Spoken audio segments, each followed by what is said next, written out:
outskirts of expansion, looking out from Blueprint Peak. The flow is flooding of urban settlers, panning through rivers running dry. Numbers roll on in, smiling, a lottery grin. A sadness blurs the eye. It's just a matter of time in the moving on. It's just a matter of time before the moving on. It doesn't take much time for plans to go wrong. I'm chasing another ghost of a chance. Only at your Lincoln Mercury. The Dow was up 90 points and the NASDAQ. Now, we spend most of our days at the mall. And go for it all. A lot of people talking, a lot of buzz. Walmart and Target opened hundreds of new stores. You want it all. I grew up in the suburbs outside of Tucson, Arizona. In the desert, places of water were always a part of my life. I've seen a lot of changes over the years. I've watched a river that once flowed lose its water, and I've watched this river's forest, where I went for refuge and for sanctuary, die. At the time, I didn't understand why this was happening, but I have learned in my journey through the dying river. Here's the story. In the desert, the water is life. My name is Kate McCarthy, and I'm an artist by trade, and I have lived here in the canyon since 1995. And I'm a member of the Cañada del Oro Water Coalition. This is my husband, Giovanni Panza. I am from Italy, and I've lived with Kate here in the Cañada del Oro all this time. Last night we saw the mating of the earthworms. The side stream was full of them like spaghetti. They come out at night from the soil and stick to each other, mate. It was amazing how many there were. The Cañada del Oro originates on Mount Lemon on the north slope, and it drains into the Santa Cruz at Orange Grove Road in Tucson. We've seen 3 full sections of area along the Cañada, and the cordones go under the blade. The Cañada del Oro is to my right, below the bladed area.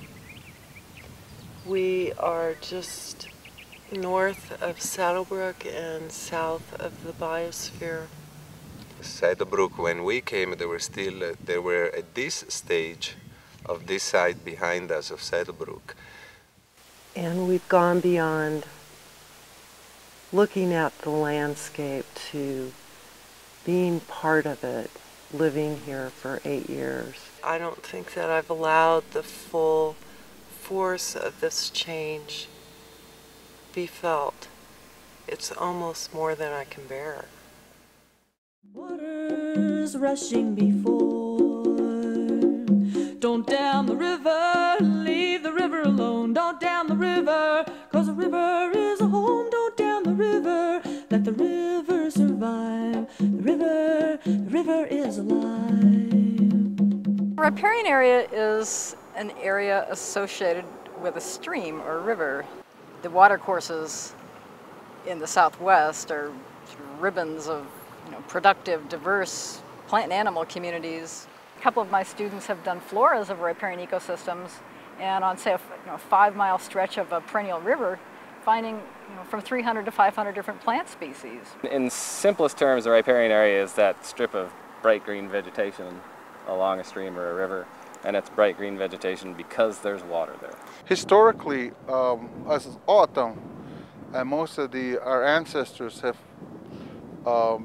lived near or around areas where there's reserves of water. We have a spiritual and a connection to the resources. When the question's asked, like, what drives you to save rivers, those of us that grew up in the desert have a special reverence for water. And just in my lifetime, the places that were so special as places of sanctuary or recreation have been disappearing rapidly. 85% of the species of animals in the wildlife in the Sonoran Desert depend on riparian areas.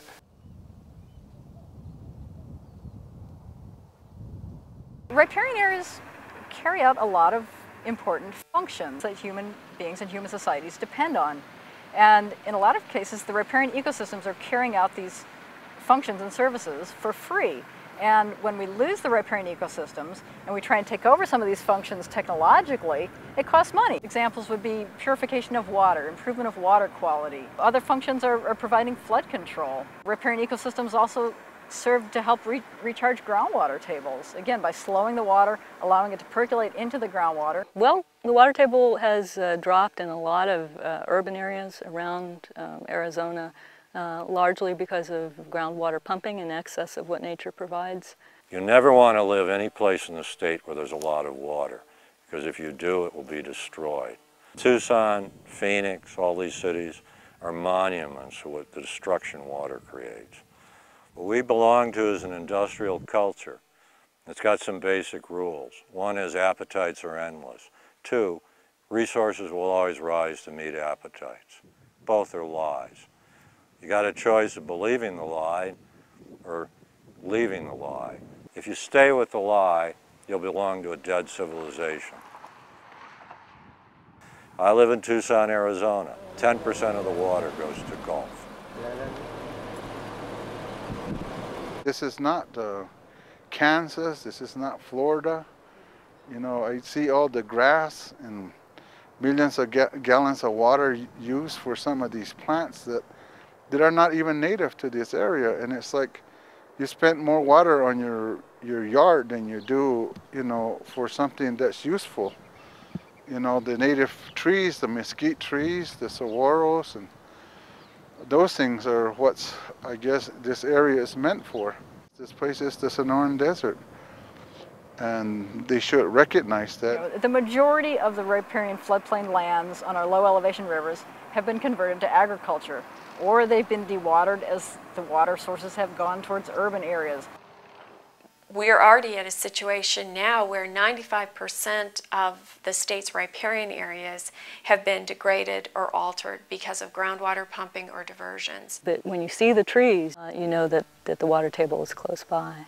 And so in an area where you deplete the aquifer that perennial stream depends on, you'll dry up the stream. You know, who knows how many species were here historically? We don't know how many we've lost. There really haven't been thorough documentations of the biota of the Southwest riparian ecosystems.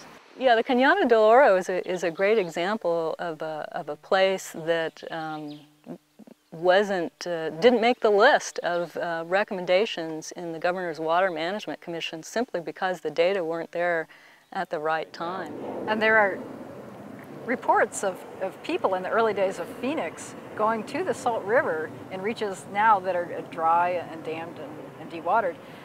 People going out for picnics and catching Colorado River squawfish, giant fish, and just pulling them out on the banks and, you know, sitting under the shade of the cottonwood trees and just having a great time. And it would be wonderful to live in a city where one could do that. It would be wonderful to see the Salt River restored to such an extent that one didn't have to flee to the surrounding deserts to recreate. We've lost so much. The one thing that I like to tell people in Tucson is that just to respect what they have. Because I guess when the time comes, you don't have it anymore, you really wish you would have respected it. And today we understand that here in our community. because our elderlies talk about the amount of water that was flowing out in all our fields and all the green, and how the water ran in the Santa Cruz. It was like a ribbon that ran through our community. And they remember all the abundance of things that that water brought, the life that it brought. But then once it's gone, then you see the devastation of not having it. Riparian areas are diverse ecosystems, they maintain biodiversity, so as we're losing species, we're losing potentially important crop plants, potentially important plants for medicine, culturally significant plants. We're destroying the surviving water holes, we're destroying the surviving streams, we're destroying every place where there's moisture. Because we have technology, we can continue to pump until those rivers are gone, and the remembrance or the connection with the fact that the river is what sustained the founding fathers is now gone. There are unbelievable changes that are happening out here. It's like being dismembered physically every time the bulldozer hits the ground. I feel depressed, definitely. I mean, this is in a way traumatic because it's a war zone. There's a great loss in terms of aesthetics, in terms of the spiritual connection with the land. There's a loss in not having a beautiful, surprising, diverse, cool sanctuary I can go to regenerate myself. So that, there's great personal loss in riparian loss. We call rivers in our language Akimur, which means a river. But today our community ended up calling this river today in the 21st century Ahiktan. And what Ahiktan means is not a river, it's a cut in the earth. Over the course of a decade, I've watched this section of the Rito River flow less and less. And as the river is gone, the riparian forest has declined. I've come to realize that watching this has caused me pain. It has really hurt to see this area vanish. And through the disappearance of this place of water, the Sonoran Desert and the planet has lost something forever. And so have I. If you can feel that, think about my elderlies, about maybe 20 to 50 times that kind of hurt on them to see those things happen. And they can't understand why people do the things that they do. I think the younger generations are the ones that really lose out, because it doesn't seem that they realize all the beauty that was once here that's gone. There's been huge changes in Arizona over my lifetime, or for instance my father's lifetime. So in the life of a single human, my father has seen the loss of a river that divided Phoenix and Tempe, to which into the 30s was still running.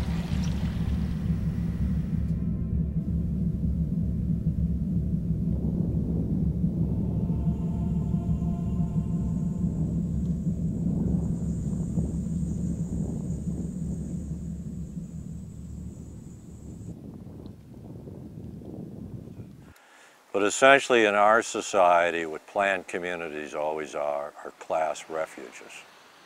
And what they are is an abdication of moral responsibility to participate in society and solve its problems. Because you don't fix anything by running away from it. So I think planned communities are a drain on the body politic. What we're getting is a balkanization in our country, and it's fatal. Don't pave the desert, leave the desert alone. Don't pave the desert, 'cause the desert is a home. Don't pave the desert, let the desert survive. The desert is alive. Water law in Arizona isn't even a good joke. It's like a guy saying, I'll stop womanizing, but I'm going to not really kick the habit for 50 years, honey. They passed a water law in the 1980s that said you didn't have to bring your consumption in balance with your supply till 2025. That's dumb enough. But if you don't do it in 2025, there's no penalty. Now, there are some problems with groundwater law. It allows us to overdraft or mine the aquifers. That's what's happened in Tucson. Water table has dropped 250 to 350 feet in Tucson. That's not even the worst. You go up to Pinal County, it's now down to 1,000 feet below the surface. Certainly groundwater is limited. The aquifers only hold so much. Groundwater is not only limited in supply, but the recharge is very low, meaning the rain here is so low, when you pour water into your glass to drink it, it could be 10 to 20,000 years old. It is perfectly legal in the state of Arizona for somebody who has a well pumping groundwater to literally pump the neighboring stream dry. They can dewater a stream, and there's nothing that anybody who has surface water rights in that stream can do about it. Well, from a riparian standpoint, Arizona water law hasn't protected streams. And that's done a lot of damage to not only the biological resources of the state, but to the people who depended on the stream flow. The historical evidence is the creek ran year-round, except for maybe a week or two before the monsoons until the mid-'80s. And since we've lived here, we've seen the creek flow less and less. Usually it has water year-round, even during the driest months like May and June. We have found sunfishes in the past in here. We just saw a moment ago a Sonoran mud turtle. That is about this big, and he's hiding somewhere right in here. Oh, I see it.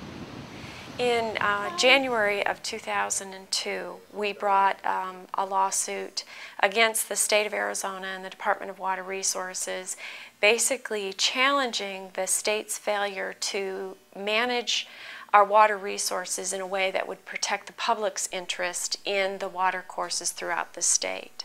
The water laws in the West are very unique in that they're not based at all on reality. We've currently gone into court to try to challenge the lunacy of our laws that are based on fantasy. Now, the longest time frame that's used in planning that I'm aware of is 100 years.